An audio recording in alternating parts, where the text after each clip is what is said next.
guys, thanks so much for joining me. In this video, we're going to talk about something that I think is a very beginner-oriented topic, but it also might be a good way for anyone to just think through their makeup routine and consider, do I have these things? Do I have this wardrobe, as I see it, of coverage products to really get me any look I want at any given time? So I'm not saying you need the exact things that I'm going to be discussing in this video, but you need to think about the categories, and do I have something in all of those categories? Because then the different combinations you can do of everything will get you anywhere from a glam full coverage, totally major look to something very natural. And I just thought it might be helpful to walk through these steps and really talk about each kind of makeup that I think is something you should have. The first thing I think you need is a really lightweight coverage tinted moisturizer type of product. The one I'll reference here is the Wet n Wild Bare Focus Tinted Hydrator. This is one of my favorites from the drugstore. I am going to be talking all drugstore today, by the way. If you want to pick something more high-end in any of these categories, go for it, but I just thought this would be a good baseline for somebody to start and not have to spend too much money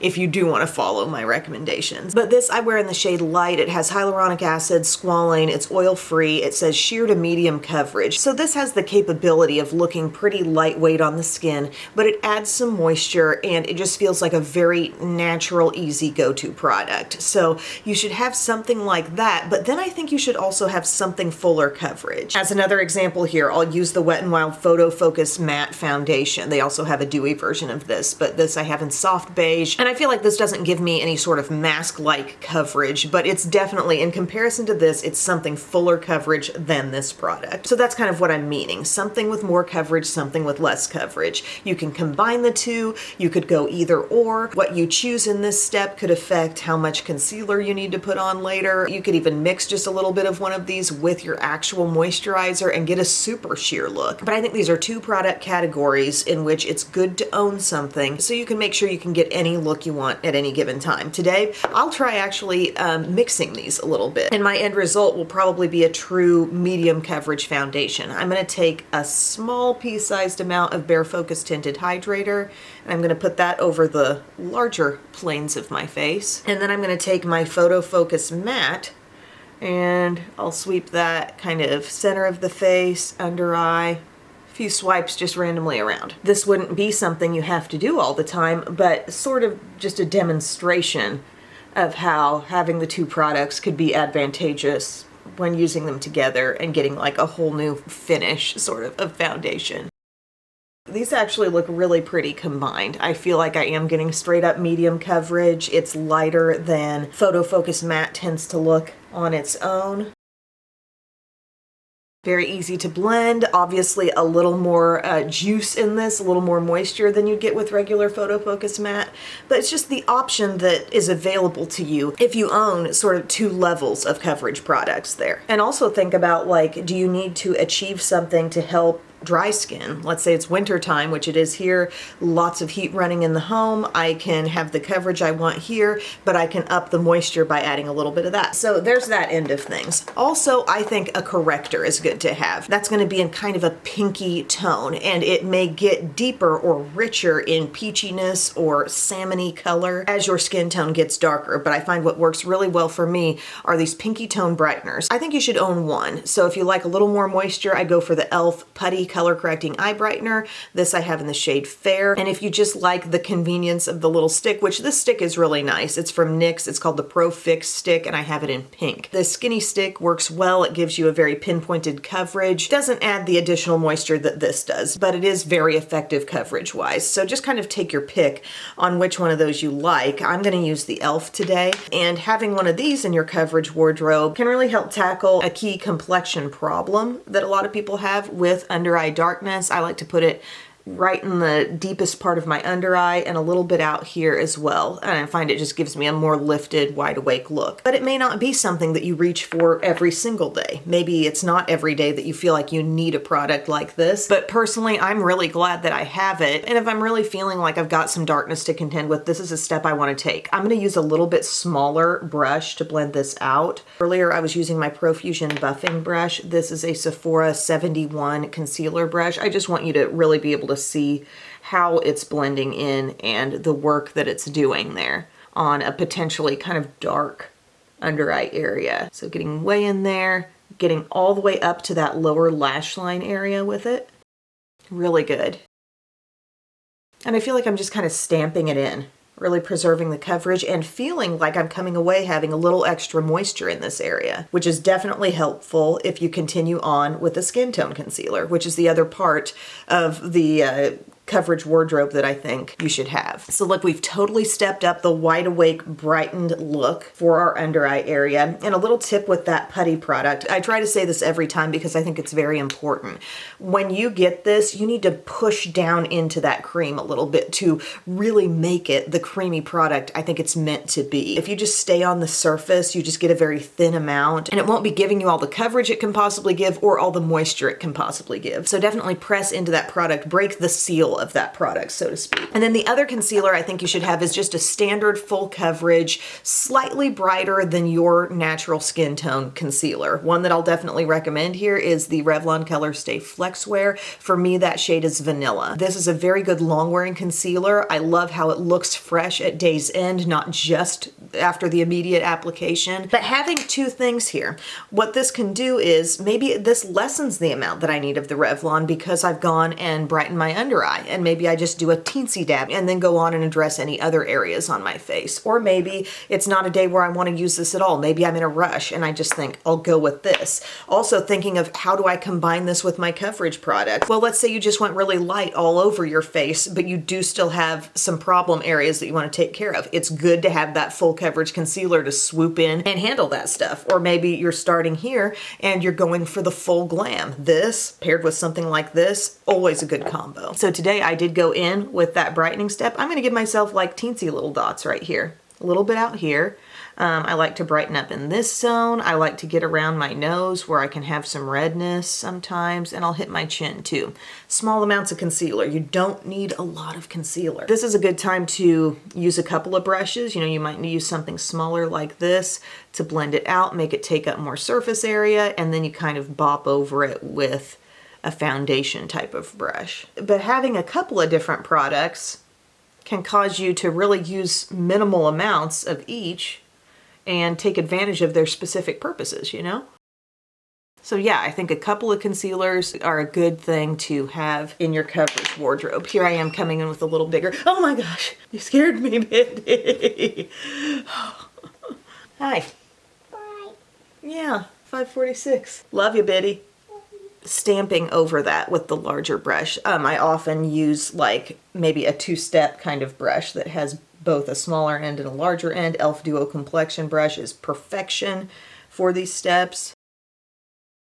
The final step to the coverage wardrobe is powder. You want to set your look. You want to make sure you can have good staying power all day. I think independently, these products that I've put on can last well all day, but setting with powder I think really takes it over the top and makes it a look you don't have to worry about so much all day long. Maybelline Fit Me Loose Powder or any loose powder that you really love. I think you want to have something that makes you feel a little bit brightened when you use it, and that's why Fit Me in Fair is a real go-to for me. So I can get some of that on a pinky puff, a little small powder puff. Any small puff will do that you feel like can actually pinpoint the inner eye area. And you could see why you wouldn't want a powder used in this spot that would dull you down at all. You wouldn't want to look more dim in this zone. So think about those tones of powder that really make you feel like you've been given a little lift. And I'll use this really all around my T-zone. And this may be the only powder I use, or I may bring in my other part of the wardrobe here in a second. But I've got that on. I usually apply like a little more than I think I really need, a little bit more than just bare minimum powder coverage, and then come in with another brush. This is my Morphe Under Eye Bullet brush, and I can sort of help myself either blend in or sweep away any excess that's going on there. And now I feel really set, not over dried, but definitely set on my under eye and T-zone area. And if I have worked in a product that contains a little more moisture, I'll often feel like, okay, I want to feel that consistent set feeling all over my skin and not feel like if I lean on my hand or if somebody leans up on me, I don't want to think that anything's transferring off onto them. And that's where the final step of the coverage wardrobe comes in. And I believe it's a powder foundation.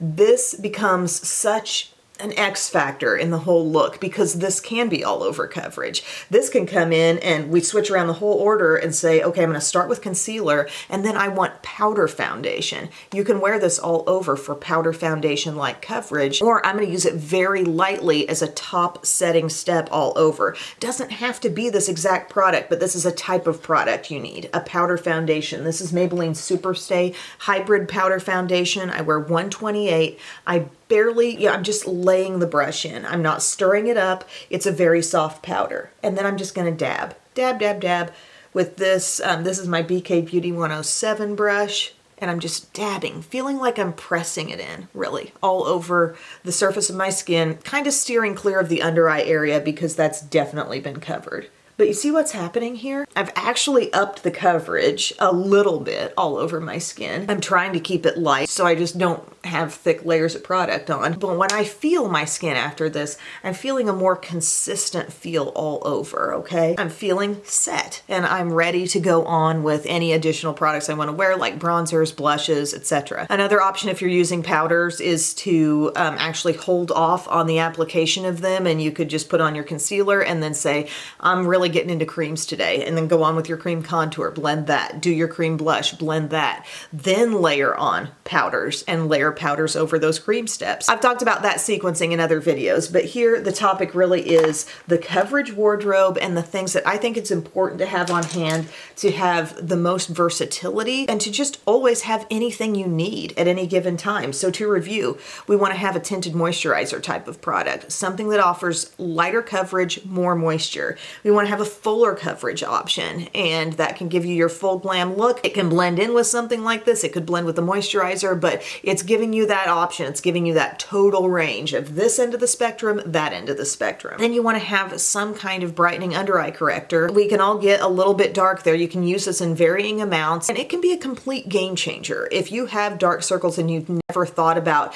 going beyond just the skin tone concealer and actually using some kind of corrector, it can make a world of difference, okay? So I love that. And then your multifunction do anything concealer. I think it's important to own that as well. And this can come in and pair with just this product, or you can take it the full glam route, pair it with that. You can achieve whatever you want there. And then setting, loose powder, pressed powder. I recommend a powder foundation because, again, more versatility. It can act like powder foundation if you just put on concealer and then put this on all over with maybe a little more product and a little bit more of a buff into the skin. It can serve you that way, or it can be that little additional staying power step that you take right after everything else is done, and you're going to just lightly put it everywhere. So to me, this is the coverage wardrobe that everybody needs to have if you want the most versatility with your makeup. Maybe you're like, I'm good. I just want that one thing and then that one thing and I'm good. Totally fine. But if you're just trying to build a makeup routine, you don't know where to start and you want to get beautiful coverage on your skin, these are the products that can take you there in varying combinations. So I'm going to go ahead and finish my look and I'll join you with how it ends up. Okay, friends, so here's how the whole look turned out. I used this palette from Hard Candy. It's the Mantras palette. That's what their long skinny ones are called. It's Going Nude, Never Looking Back. I was feeling like kind of a brown, smoky type of look, so that's what I ended up with here. I think there's a really good range in this palette, starting out with that in the crease, deepening up here, using a little bit of a couple shimmers on the inner part of my lid. And I just like the way all that came together. And then my smudgy liner is the shade Brown Abyss from the L'Oreal Lace Shadow Stick line. I've got that along my upper lash line and softly on the lower lash line. And my mascara is the Essence I Love Extreme Volume Mascara. And I've got some Cali Ray Come Hell or High Water on the lower lash line. And what am I doing? I'm thinking it's time to share eyes. I haven't even shared like the bronzer and stuff. This is e.l.f. Primer Infused Matte Bronzer in the shade Fresh Tan. And then I shot my stash for a blush I hadn't used in a while. This is Saucy Mauve from Physicians Formula Butter Blush range. And then this little Milani highlighter. I never know if it's the line or the names. Afterglow highlighter, Strobe Light. This is just a mini that I feel like I'm going to have forever because a little bit goes a long way on this kind of pearly, very beautiful highlighter. Then my lip combo today is the Hard Candy Instapout Lip Liner in Kiss and Tell. And it's actually a really good base for a soft red. Even though it's kind of toasty and you might think of it as like a toasty nude, it really is a good base for a sheer red red. The sheer red that I have all over is from e.l.f. It's the Pout Clout, and I believe this shade is called Red My Mind. So it's moisturizing, it's shiny, and I feel like I'm always in the mood for a soft red. So that's how things look. That's how the whole complexion looks, all finished off with my other usual types of steps. And yeah, I hope this video was helpful to you, just kind of getting you going on what do I do? What should I have on hand to be able to create pretty much any complexion look that I want? And you could totally sub in different high-end favorites if you have them, but I thought drugstore would be a good baseline. So if you do want to save money, you have a few ideas to go off of, and you can always refer back to my Emily Awards videos for the absolute best products in every category. So thank you so much for your time, everyone. I will see you again very soon. Oh, here's Biddy. She's going on her third snow day today. Love you. Bye.